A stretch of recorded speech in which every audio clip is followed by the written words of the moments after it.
Welcome back to IGN Live from Gamescom in Germany. I'm your host, Damon Hatfield. I'm joined now by my good friend, Nathan Vela. We're doing that. Man, yep. We're going to throw down. Daps. There we go. Infinite Daps. It's time to check in on Below. Yeah, let's check it out. The very, very cool, very, very awesome Below. One of my most anticipated games. It's also my most anticipated game. That's why we get along so well. Yeah, it's very strange that I actually like our game a lot. Yeah. Below is Cappy's take on mixing adventure and roguelike into a kind of beautiful, strangely crafted, zoomed out scale, unique little thing. It's a game really about exploration. It's a game where you play this tiny character, doesn't have a name because there's no text in the game and there's no tutorials in the game and there's no explanations and hints and direction. Yeah. It's you as this small, weak little character exploring the world. But you're also kind of exploring the systems in the game, the controls, the combat. You're not just really like, you're given this space, but you're not just told what to do in it. So you actually have to figure it all out for yourself. We're starting here at the beginning, right? This is where it starts. Yeah, the game basically starts with the character, the Wanderer. We just call them the Wanderer. Sure. It's not really defined whether it's a guy or a girl or what. It's just, that is the character. And you sail up to this island in the middle of an ocean of nothingness, and you are basically on the island. You can explore the island itself. It's not huge, but it's quite large. And it's kind of the prologue, the calm before the storm. And on the island, there is a doorway, and that doorway leads you into the kind of game proper. And that's kind of where the game itself really starts. But there are pieces on the island that you can come back to and maybe do stuff with, maybe not. But the way the game really works is you're really just this lone character in this massive world. The camera's really far back. Sure. And part of the reason why we did that is because we really wanted you to feel tangibly the sense of scale and the fact that you are a weak, meager, one mistake from death character. Basically, you will die a lot in this game. It is very much inspired by roguelikes. Death is permanent, and there is a lot of procedural generation going on as well, which we'll show you in a bit. But really, you're so small because you're so weak. But you're not weak in the sense that you don't have any kind of tools. Sure. You're weak in the sense that you're kind of a real person. And the way that works in the game is that every time you take damage, from the smallest little enemy all the way up to the hugest enemy, you're going to start bleeding. A little enemy will just you'll bleed a little bit slow. You're not going to be gushing blood. Sure. Larger enemies you will for sure. But you actually have to deal with that bleeding, and we'll come back to that later. Light is also really important in the game because it's a really dark game. You're in the depths of this kind of unending dungeon going downwards or below. Sure. Nudge, If nudge. you will. Yes. Wink, wink. And you have access to torches, and you also have a little lantern on your side. But like almost everything in the game, there is a thoughtfulness behind using it and limitations on using it. Your torches run out over time, and your lantern also runs out over time. So you either need to find more lantern fuel or relight your torches. There's everything in the game you have to kind of deal with in that way.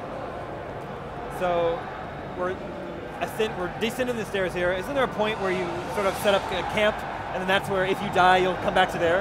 Well, the way that death works in the game is actually you're not playing the same character over and over again. You're actually playing a chronology of characters. So when you die, the next character arrives at the island after the last version. And that plays up the kind of persistent element of the game where goals achieved by every life stay. So let's say that you manage to find an important item, maybe a key that unlocks a door, and then you die. You don't have to go back, find that key, re-unlock the door. That's already done because the work that you've done with that character has persisted through. And in a way, Below is about building on the kind of achievements and the things that you've done with your past lives to make the future lives be able to be more successful. So there are those persistent elements, but then the dungeon is also procedurally generated, right? So every time you arrive, you're going to find maybe a trap that's going to kill you. And there are traps littered, and So Chris is kind of playing like he's new to the game. Now he knows what a trap is. Now maybe he's noticed like, oh, these things on the floor, not too safe. He's not going to make the same mistake twice. And maybe that also provides him hints to what other traps might look like. So now he can start figuring out what the kind of like motifs of danger are for that type of game. He's also going to learn a lot about combat.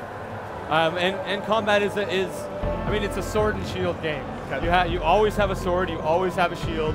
And you're very kind of like able to deal with things that way. You're able to hold up your shield, you're able to swing your sword around, and if you do die, you can do what Chris did and loot your last corpse, because all of those things are going to be there. So Chris picked up the torch fluid from his last life and is able to now use that to his advantage.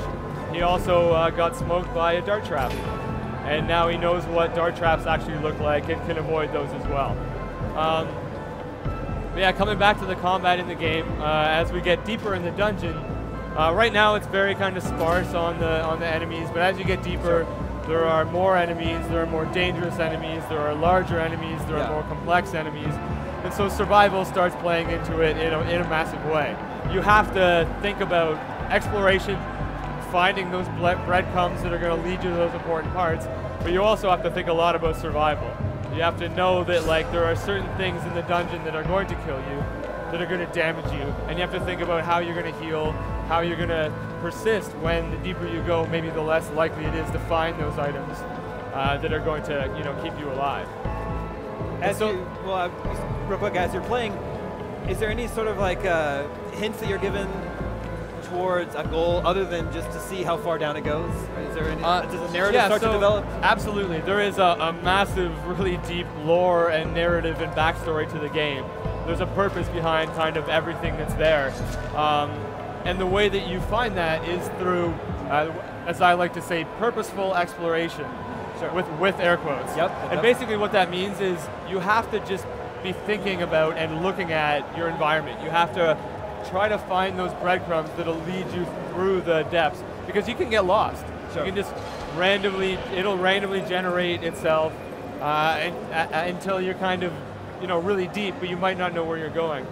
But if you manage to find, I'll notice things like, oh, if I go near this door, it makes a certain sound. Or if I notice that there's a flag by this door, and you start following those breadcrumbs, that's what's going to bring you to the story. That's what's going to bring you to a point where it might actually ask you questions like, were there people here before me? Why is there an encampment that's totally devoid of life now? How long ago were they there? And what that's also going to do is start giving you purpose towards, like, why am I actually here? Sure. And we're not telling you the story at all. We are totally going to let you figure it out. And we really hope that, we really believe that players are bloody smart and super, super good at finding out the little things that we're going to pace through it. And I really hope that the community that we're trying to build around the game, they'll be the ones that will be telling the story rather than us shoving the story down their throat. Now, I don't know if you're aware of this, but you guys at Cappy make some pretty good games. You're pretty good at it. Let's keep talking about that. Let's keep that. Let's have an entire 20-minute talk about how we make good games. You take some time. It takes some time. We do. We take our time, and we really do believe that players can tell when you put that time into a game. Sure. I believe that video game fans are some of the most they focus and notice things that developers put in the game. Whether it's a game made by 250 people or a game made by 22 people, they're going to tell when the developers are really putting themselves into it, and that's the only way we know how to work. So how much more time do you have to put into this one? Before it's definitely a 2015 game. Okay. We're not exactly sure when in 2015. I mean, obviously we would love to get it out as soon as we can. Yeah. But I don't know if that means like really soon 2015 or really late in 2015. Sure. One of the things that I think we do is I like to use the kind of like analogy of like baking. Baking? Yeah. Like the way that we make our games is like we really try to find the best ingredients, and we really try to give it time to cook, right? We don't want to pull it out partway through, because raw parts of video games, people notice them very quickly, and those are the things for me as a player that ruin games for me. Is when you can tell there's great ideas that are half-baked. And as a result, I mean, that's why Time Force took us a while. Sure. That's why Sorcery took us a while. And hopefully the people that are fans of our games or that are interested in it will, in the end, appreciate that. Is the ending of the game in here now? Like, can you beat the game at this stage? No, you can't. We have like the ending crafted. Yeah. But it's not fully. But the thing is the ending is a very strange thing because there is an ending. Yeah. But the way that you get from A to Z is very different every time you play. Sure. And the chances of you taking the same path through the depths to get to an ending twice is very rare. Yeah. It's going to be I mean, it's the biggest game we've ever made by far. Wow. In terms of scope, but also in terms of like depth and the concepts and the ideas that we're trying to achieve. Like one of the things is we've built and are building a flora and a fauna to the world. So Chris is out on a beach. Yeah, he's kind of exited. It's quite a change of scenery here. Yeah, so he's figured out how to get outside of the dungeon again, outside of the depths again. And you saw those dogs. A lot of people just go in there and murder the hell out of dogs. That's terrible. And it's terrible because they're not really interested in you. They're kind of like, you smell weird, so they're going to come check you out. But they are part of this just kind of ecosystem of the depths. They're like, you get accosted by bats, but all they're doing is just kind of flying around you and checking you out. Do you like my bat mimicking right there? That was really good. Made it much clearer. I believed it. That's actually the only thing that you can hear right now. The only thing anyways, there's a big system around like what plants you can pick up, how the plants grow, the animals in the dungeon. You might actually find like little owls that are going to check you out. But you don't really have to kill them necessarily. You totally can. And another part of the game is that weapons are a lot more scarce. It's not a loot grab, it's not a Diablo style game or a Torchlight style game, although we love those to death. You can pick up a bow and arrow, you can decide to murder some dogs, and now that Chris has murdered those dogs, things change a little bit. They're not super happy with you. They're going to come try to maw at your ankles, and Chris has got to watch out. But there is an advantage in a way to killing some of these things because now they provide you with meat. Sure. And that's part of the survival as well. You need to actually think about sustaining yourself. You need to think about your health. And you can't just survive on eating plants. You don't make friends with salad. Sure. And that actually persists through below as well. You need a way to sustain yourself. And that flora and fauna is something that, like, as you go deeper into the depths, will change and will morph into something a little bit different because you're only 1 or 2 layers down. There's still sunlight, there's still water, there's still all of those things needed to sustain it in a natural way. As you get lower, things might get a little unnatural. You might find areas that are not necessarily just caves, that might look like they've been created by something. And that, as you go deeper, as you explore further, as you survive longer, that's when the big discovery elements come into the game. That's when you're really finding out the bigger questions that the game is going to ask you. It sounds like what's going to push me forward is, God, I just want to know. I want to see what's down there. Well, what's next? We also believe that there's like exploration, I think, is intrinsically tied to challenge, right? Like when the game holds your hand, the sense of exploration kind of dissipates a little bit. It you feel less in control of where and what you're learning. And this game is almost entirely about shoving the concept of learning and exploration into the hands of the player and letting them figure it out for themselves. Tell me about the visual cues the enemies give you with their different colors. For sure. I mean, because the scale of the game is so different and so unique, but also so pulled out, we have to really find ways to focus your attention on key things. One of the things we do is we put tilt shift into the game. Tilt shift is a style of photography that basically deals with blurring outside of a focal plane, and that kind of helps you focus on the character.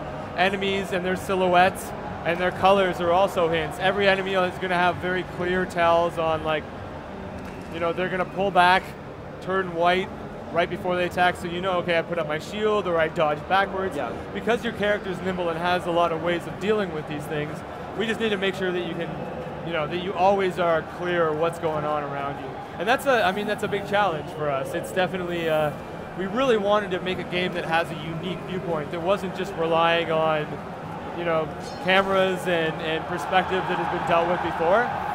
So right from the very beginning, when Chris pitched the game, He was like, let's take the camera, let's pull it way back, and let's use that to create single-screen, procedurally generated dungeons.